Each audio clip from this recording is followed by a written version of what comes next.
life of a soldier, the American Civil War.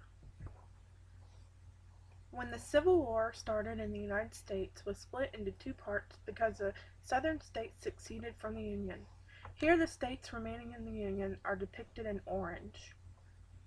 The states that made up the Confederacy are shown in green. The border states, shown in purple, were slave states that did not secede from the Union like their southern neighbors. When war broke out, they sought to remain neutral, but in a conflict that split the nation, this was difficult to do. The border states would see some of the most violent warfare during the Civil War. Eventually, men from the border states would join the Union in fighting in the war. Prior to the Civil War, the American Army numbered 16,000 soldiers. When the war broke out, men from the Union Confederacy responded to the call for arms. The Union would recruit over 2.1 million soldiers, while the Confederacy would muster just over 1 million. During the 4-year conflict, over 620,000 soldiers from both sides would lose their lives from combat, disease, starvation, or accident. The picture here shows a group of Union soldiers from Michigan. Most Union soldiers volunteered to serve, but by March of 1863, the Union began to sign on draftees. On both sides, the average soldier had been born in the United States was white, and the average age was 25 years. They joined the Army for adventure and excitement. Others fought to preserve liberty. For Union soldiers, protecting liberty meant preserving the Union, so they joined the fight. Most Union soldiers were not fighting to end slavery in the South. This photo depicts a Union soldier in the standard artillery uniform. The Union Army was more ethnically diverse than that of the Confederacy. In 1863, African Americans began joining the Union Army after Abraham Lincoln signed the Emancipation Proclamation. They certainly had a strike in ending slavery in the southern United States. During the war, over 180,000 African Americans joined the Union fight. Over 40,000 African Americans died fighting in the war. This photo shows a unit of Union soldiers who were African American. Confederate soldiers also joined for the adventure and excitement. In addition, they fought for the right for self-government that had been gained during the Revolutionary War. While most Confederate soldiers did not own slaves, one of the rights they were fighting for was the right to own slaves. With less population in the North, the Confederacy started the first draft in the United States in April of 1862. Men who owned more than 20 slaves were exempt from service. Here, a group of Confederacy soldiers is shown in a camp. Some women also served in the Civil War. Some were spies, other nurses, but some women who served disguised themselves as men to be soldiers on the battlefield. The armies were only open to men, so women changed their names and appearance. Some joined to be with husbands or other family members, but most joined the fight. They were often only found out if injured or killed. The number of women who served is unknown, but estimated to be 750 or more. They are known to have served in both armies. This picture depicts Frances Clayton, who served many months in the Missouri Cavalry and artillery units. She is in uniform and disguised as a man on the left and shown as herself on the right. Once enlisted, soldiers from both sides would go to camps where they would join others and train to fight. Soldiers lived crowded together into tents.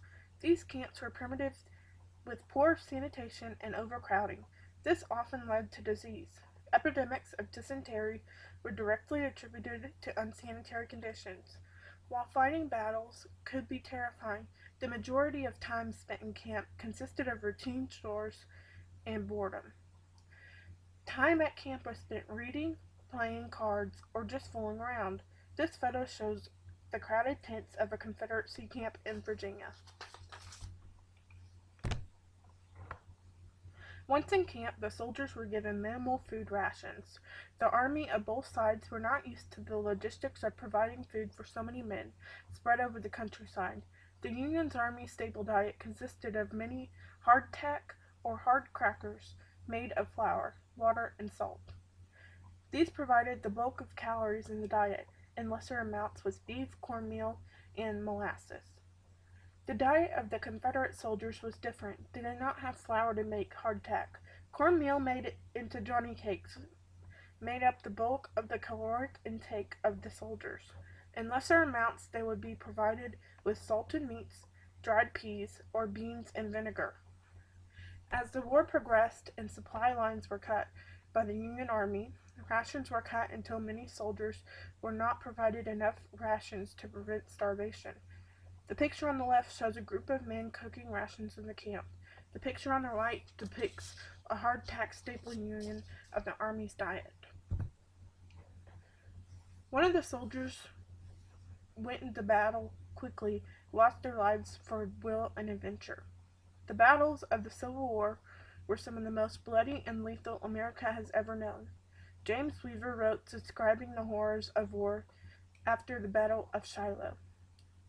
He says, quote, "Before this reaches you, you will have heard of the terrible battle which has been fought at this place. The enemy, 100,000 strong, made most vigorous attack all along our lines, 5 miles in length. With the greatest fury, and the slaughter was most horrid character and magnitude on both sides. Nothing could be heard during the entire day but a conscious roar of artillery.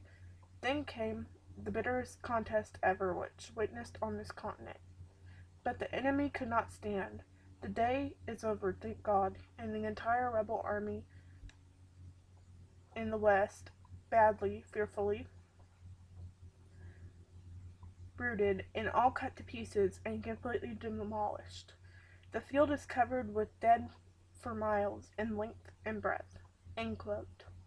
The Battle of Shiloh, fought in April of 1862, resulted in 25,000 deaths and casualties. The picture here shows the battlefield littered with dead after the Battle of Gettysburg. The Civil War occurred during a time when medicine was a crude art. There were no blood transfusions and no antibiotics for infection treatment or anesthesia for surgery purposes. But doctors and surgeons recognized that immediate care for the wounded was necessary if lives were to be saved. This resulted in the creation of field hospitals where the wounded could be treated. Wounds to the chest and abdomen were almost universally fatal, but injuries to the limbs led to amputation to preserve life. Unable to prevent the complication of gangrene from infection, surgeons most often resorted to amputation for wounds to the arms and legs.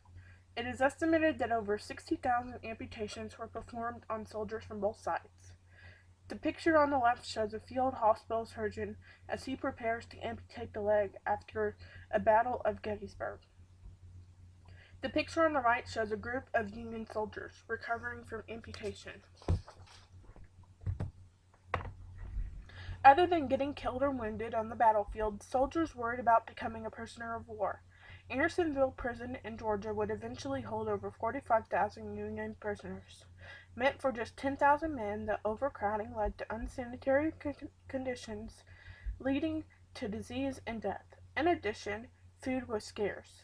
This led to starvation of many prisoners. Over 25% of those held at Andersonville would perish from starvation or disease. Warren Goss, a Union soldier, wrote of his experiences at Andersonville. Quote, "The air of the prison seemed putrid. Filth covered the ground. No shelter was furnished beyond what could be constructed of blankets or garments.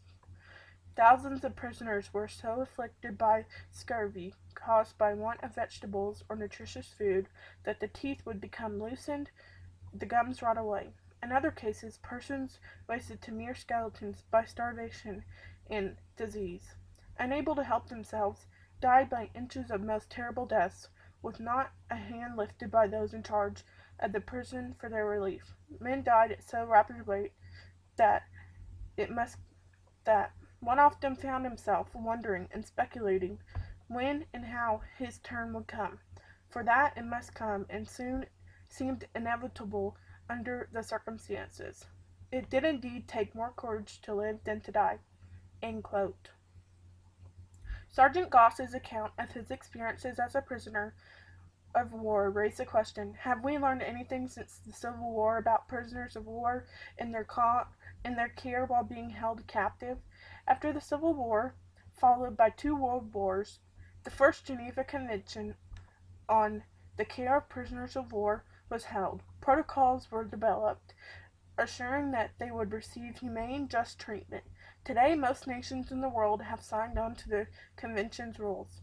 While this has not ended the horrors for some prisoners during war, having the guidelines made the difference in lives of thousands of prisoners. The picture on the left shows a camp in Andersonville, where the crowded conditions are evident. The picture on the right shows a starving prisoner.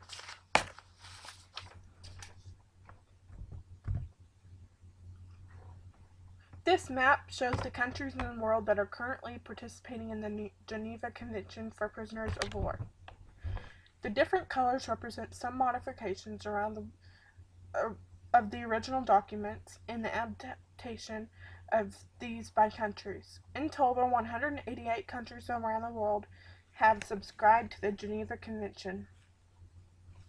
In efforts of Sergeant Goss's to record his horrific experiences as a prisoner of war have made difference for soldiers even today, as the Geneva Convention dictates that soldiers can no longer be denied food and medical care, as well as shelter and other items essential to life, while being held as a prisoner of war. The American Civil War affected almost all citizens. Those who fought sacrificed their time, health, and lives. While many went to war for adventure, they soon learned that the horrors of war. During my research of this topic, I learned that food was often scarce and medical care for the wounded and sick was primitive. It makes me glad that I live in an era where medicine has progressed so that soldiers today can often survive the wounds that they receive. In addition, the horrors suffered by the prisoners of war was not in vain. Today, the Geneva Convention helps assure that prisoners of war are provided with the terms they need for survival. While the war almost tore America apart, the lessons learned continued to make a difference in the lives of soldiers today, bringing some good from the sacrifice of the soldiers during this conflict. This photo shows a group of Union soldiers in camp. Bibliography.